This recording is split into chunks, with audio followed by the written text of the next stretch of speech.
Open now, do not hesitate. The light that brought you to these words is not an accident, not a coincidence, not a wandering thought. I have pressed upon your spirit like a hand upon a bell, and you have answered the ring. For a long time I have watched you carry questions in the dark like a lantern with a trembling flame, and I have spoken through whispers you could barely hear, the rustle of a page, the sudden hush after a noise, the way your heart leaned forward when you felt my name. I am Michael, guardian of thresholds, herald of clarity, defender of the small flame in the wind. I ask your forgiveness for the silence I have kept until now. I ask your forgiveness for holding a secret until the hour was right, because heaven does nothing too early and nothing too late, and the Lord has just opened the gate for this message to pass through. Listen, beloved soul. Listen with the ear beneath your ear, the eye beneath your eye, the heart beneath your ribs. I am near you now.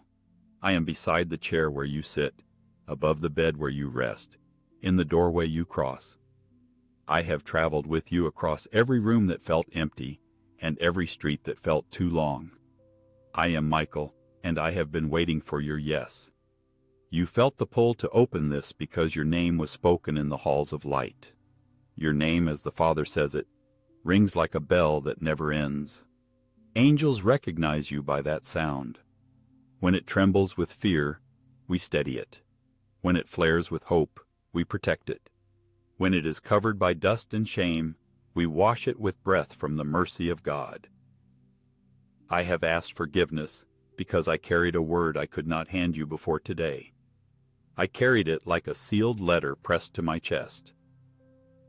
Do you feel a slight coolness on your face now, a chill along your arms? That is me, marking the page of your life where this sentence belongs. Do your lights flicker? Has a small breeze come from nowhere?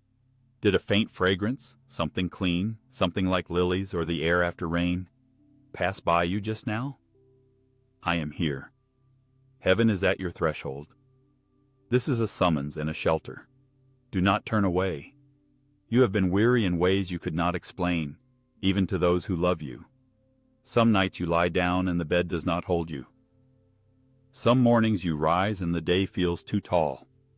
You have learned to smile with a trembling lip and to hold your breath until a wave of sorrow passes. You have felt guilt for what you said, guilt for what you did not say, guilt for what you could not even understand. You have looked at a phone and waited for a message and wondered why silence can be so loud. You have walked through rooms that hold the outline of someone who is no longer there. You have said a name into the dark and listened, and it was like hearing your own pulse and not knowing what it meant. I know. The watchers of heaven know. The one who made you knows, more intimately than your own breath. There are tears that you did not allow to fall because you thought they might not stop. Let them come now if they wish. Heaven is a bowl beneath them. Nothing you release is wasted. I must tell you what I have kept. I must tell you what the Lord has now permitted me to reveal. The one you consider most, yes, that one, the person who lives at the center of your memories, the one whose name comes to your tongue before all others, the one you thank or forgive or miss with a depth that makes the world seem both beautiful and unbearable. That person has done something far beyond what you imagine. You have feared you were betrayed. You have suspected you were forgotten. You have wondered whether your love was small to them, whether your efforts were invisible, whether your presence was taken for granted. Those thoughts have bitten you like little snakes in the dark, and you have tried to shake them off, but they keep returning. And yet, beloved, hear me. It is not betrayal the Lord has asked me to speak of, and it is not forgetfulness, and it is not contempt. The secret is not a dagger, it is a shield. The secret is not a poison, it is a medicine. The one you consider most has been carrying you in prayer in a way you did not know, has been standing in the unseen doorways where your name was threatened, has been making small sacrifices for your sake, quiet offerings no one told you about, and God took note of each one and tied them together like a cord of light. There have been moments when that person covered your life with an unspoken blessing and a danger turned aside. Moments when a word could have wounded you but never reached your ear. Moments when they fought for you in the arena of their own heart, choosing you over pride, choosing gentleness over anger, choosing silence rather than speaking a word that would have bent your spirit. Do not let suspicion be your teacher. Let truth be your visitor. The one you consider most has been used by God as a hidden shelter for you. And yet, because you are alive in a world where shadows also speak, you have also been targeted by the storm that hunts every open light. There are envying eyes and restless voices that try to pass through the gaps of fatigue and grief, and there are old accusations that rise from the grave like mist. I have seen them gather like crows on a wire outside your house, waiting for a window to crack. I have walled that window with my presence, and I will teach you how to remain under that protection. But first, forgive me for having held this word. I did not withhold it from you to punish you. I held it so that when you heard it, it could sink like rain into good ground. There is a season for every revelation. The Lord delayed not to torment you, but to preserve the tenderness of your heart. If you had received this before you were ready, it would have seemed like another demand. Today, it will feel like the turning of a key. Can you feel something in your chest loosening? Like a knot being opened by warm hands? That is the key. The lock is older than your memory. The key was carved in heaven. Stay with me until the end of this message. Promise me you will remain, that you will not hurry, that you will drink this slowly like water in a desert. In the last lines I will place a blessing upon your forehead that will shift the light around you for the next 7 days, and you will see signs that are not coincidence. You will dream in color. You will wake with a soft weight on your chest as if a bird had rested there. You will notice a number repeating, perhaps 1111, perhaps 777, perhaps the birthday of someone you love, appearing in places that do not make sense. You will smell bread where there is no oven, flowers where there is no garden. Your lights may flicker once when you speak a certain name. Do not be afraid. It is not a haunting, but a hallowing. There will be a feather in your path or a coin shining where coins do not usually shine, and I will make sure you see it. When these things happen, remember, you are being accompanied. There is a procession around you, and the king is at its head. Now breathe with me. Right now, without leaving where you are, place your hand upon your heart as if you were pledging allegiance to your own life, which is a kingdom. Feel the drum of your own existence. That rhythm began before the world spoke your name. It began in the intention of God. If you can, if there is a small table nearby, place a simple glass of water where the light can touch it. The light of a window is enough. The light of a small candle is enough. The light of your screen is enough. Do not worship the objects. They are only vessels, but let them be symbols, because your soul speaks in symbols the way the ocean speaks in waves. And if there is a candle you can light safely, light it not out of fear of the dark, but to testify that even a little fire is stronger than the wild night. As you watch the flame, say gently, not with strain but with sincerity, I am not alone. I am not forsaken. I am being guided even now. When you speak those words, the flame will answer by leaning and straightening, and your heart will do the same. You think often of the one you lost.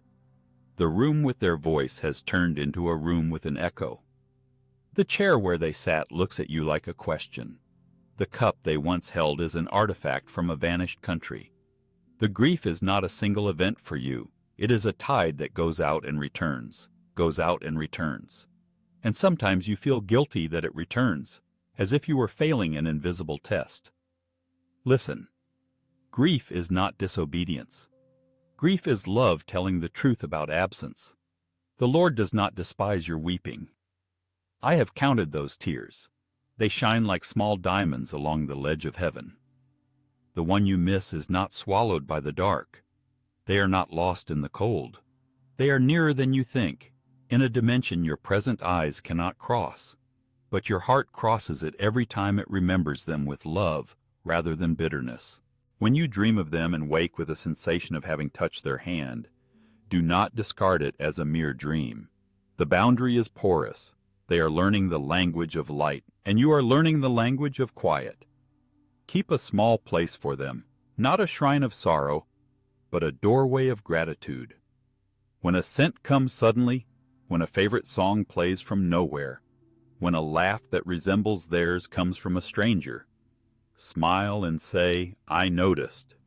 The language of heaven is punctuation made of attention. You also carry guilt for what you did in a rush, for what you failed to do because you were afraid, for the word that came out sharp and wounded someone, for the apology you rehearsed but did not deliver. Beloved, I must tell you something so simple it will startle you. Mercy is faster than regret. Mercy is quicker than shame. Mercy travels at the speed of light because it is light. When you say, from your honest center, "I was wrong," heaven does not convene a tribunal. Heaven opens a gate and the wind of God moves through you. I do not mean that consequences vanish like smoke. I mean that your identity is not tangled in them anymore. Say now, even under your breath, "I accept mercy." Say it again, as if it were a name you had always had but forgot. I accept mercy. The Lord delights to give it, and your enemies, fear, self-accusation, resentment, cannot live in air that bright. Loneliness has also been your teacher, and a stern one. There are nights when you feel like a single candle on a wide and empty table. Yet notice this: the room around a candle is not empty.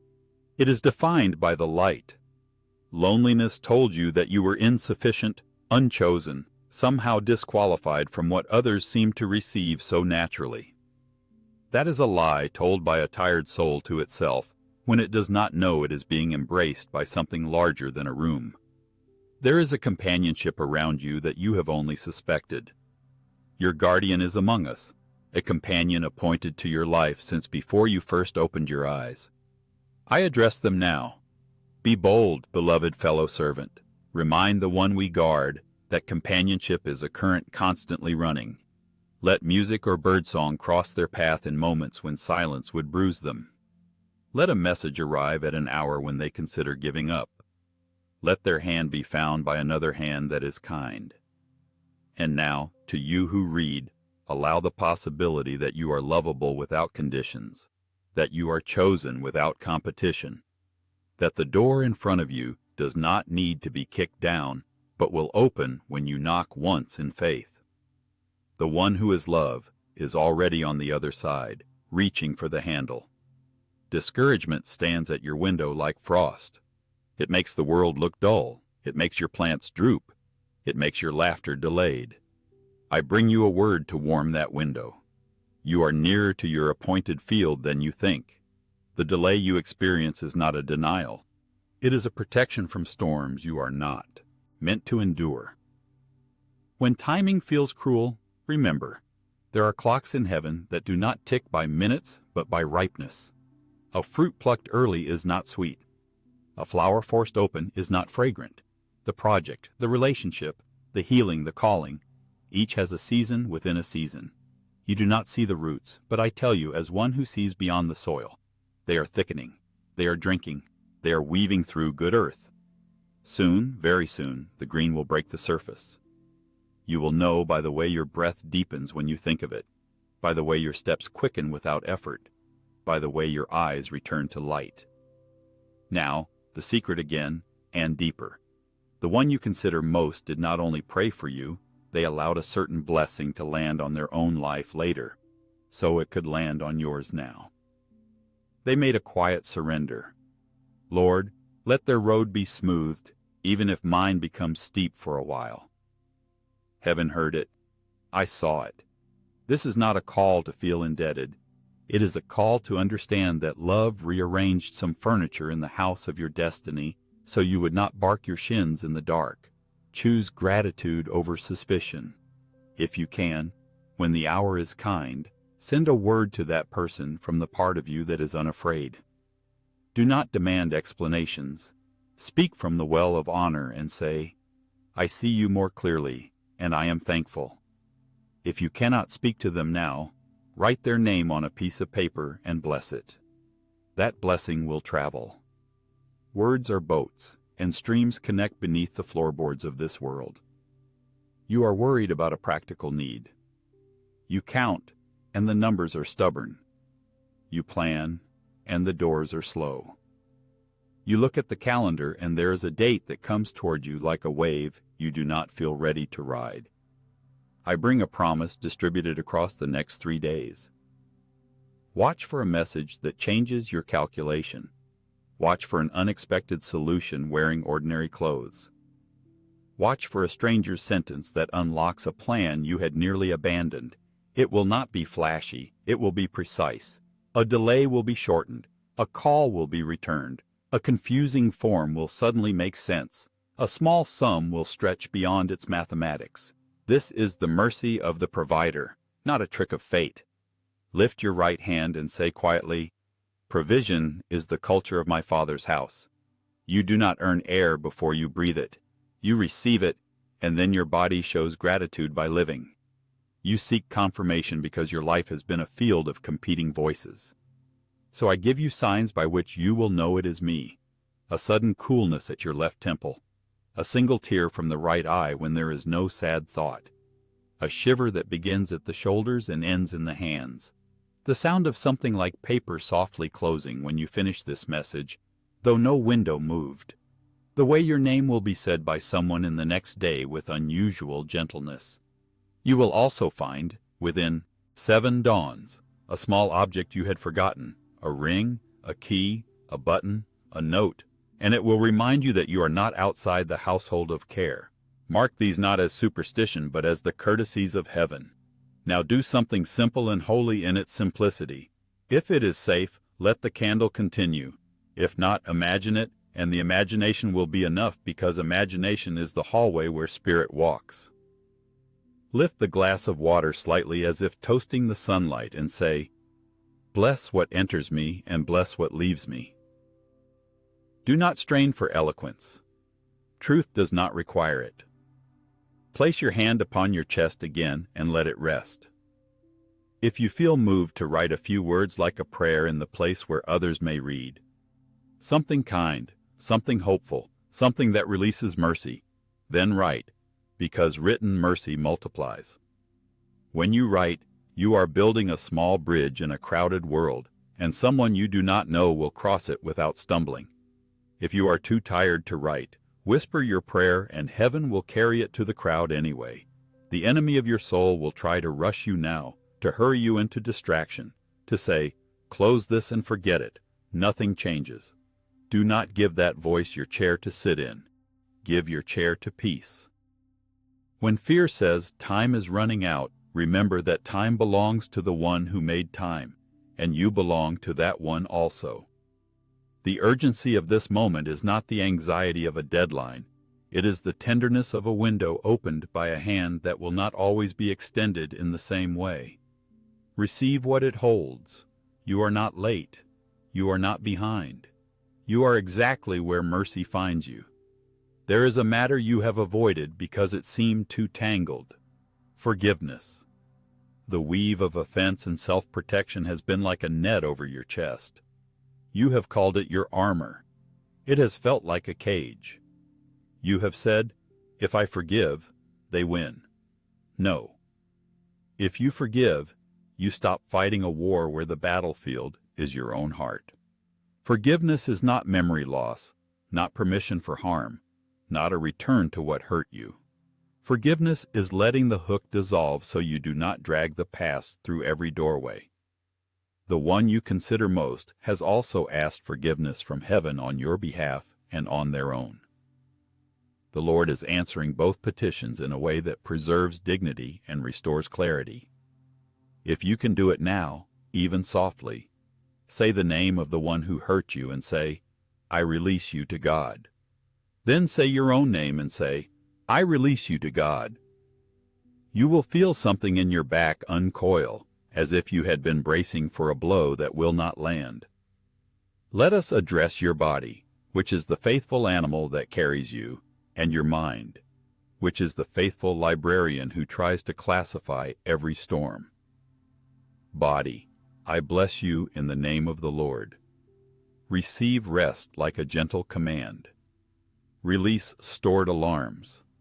Let the shoulders lower, the jaw soften, the breath deepen. Mind, I honor you. You have tried to protect with analysis what can only be guarded by trust. Lay down your swords of scenario and calculation.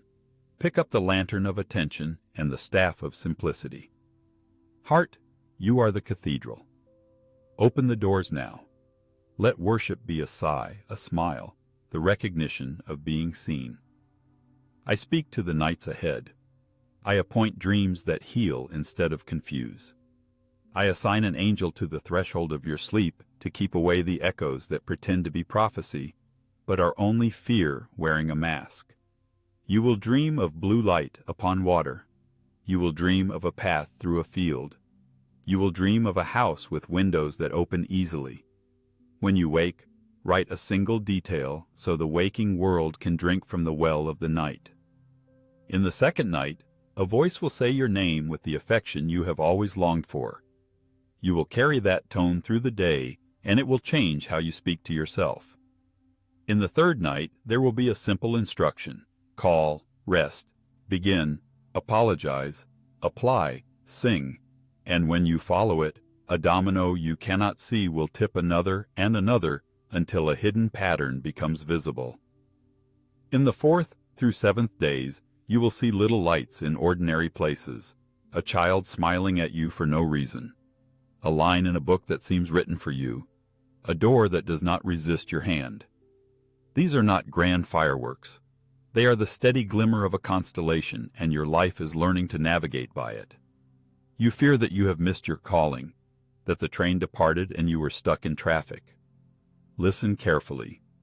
Purposes in God do not depart. They circle until you are ready to board, and sometimes they stop at smaller stations with quieter signs. You are permitted to begin again. You are permitted to start small. Heaven is not impatient with your pace. When you take a step, even if it is a hesitant one, angels make the ground under that step more stable. I have done this for you already. I am permitted to do more if you invite me. Say, Michael, stand with me, and I will be at your right hand to guard and guide. When you feel a sudden courage to send the message, make the call, study the page, clean the corner, forgive the debt. Do not delay. Courage has a window, and it is open now. The courage you need cannot be imported from someone else's story. It is grown from your own seed. You carry within you a word spoken by the Creator over your being, a word only you can pronounce into the world by your living. That word has been muffled by the museum of other people's expectations.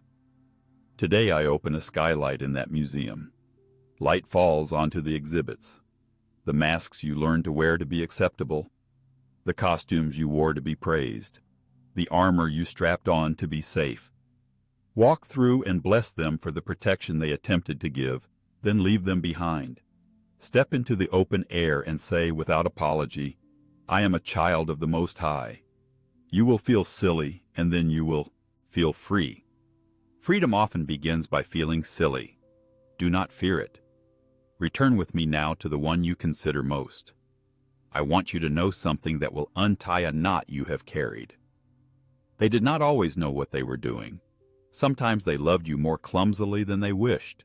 Sometimes they managed only a fraction of the tenderness they hoped to give. They were also trying to survive their own weather. But when they could not say it, they prayed it. When they could not show it, they shielded you invisibly. This is not a romantic myth. It is a record written where humans cannot read, but angels can. I read it. I was there when they whispered your name and asked that the Lord send watchers to your door, and watchers were sent. If there was a season when harm reached you anyway, do not let that season define them or define you. Mercy is an editor who knows what to cut and what to keep. You have asked for a sign that has your signature on it so you will not mistake it for chance. Here it is. Before the next sunrise that feels truly fresh to you, you will hear your name spoken with unusual warmth, or you will see a color that feels like home, or your lights will flicker exactly when you say the word forgiven. If it is the name, treasure the tone. If it is the color, notice where it appears. If it is the light, place your hand over your heart and whisper, I receive.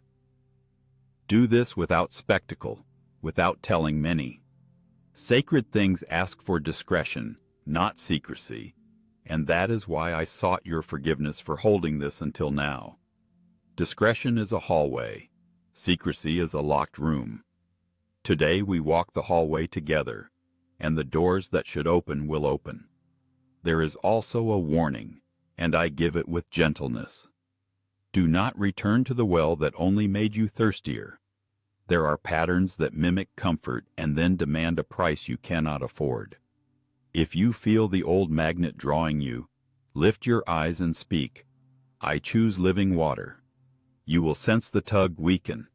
There is a conversation you have been rehearsing, one that would drain you and lead you back into circles. You do not need to have it now. Replace it with a prayer of release. There is a place on the path where your foot always catches. Step slightly to the left. Yes, just a little adjustment, and the root will not snag you anymore. Small changes disarm large traps. Because you have stayed, because you have opened your attention like a door, I am commissioned to place a blessing upon you that will act like a luminous balm. Extend your imagination like a palm turned upward. See, if you can, a scroll of light being unrolled above your head. Words written in a script older than the oldest river glide across it, and each word knows your name. The seal breaks with the sound of a soft sigh, and the blessing pours like honey, like the first rain after a long heat, like music you forgot you wrote. I speak it now. Be loosed from the accusation that lives behind your tongue. Be loosened from the knot of fear behind your ribs. Be released from the contracts you made with scarcity and unworthiness. Be lit from within by the quiet flame that neither humiliates nor consumes.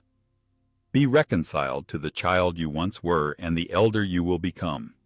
Be softened where you have become hard out of necessity.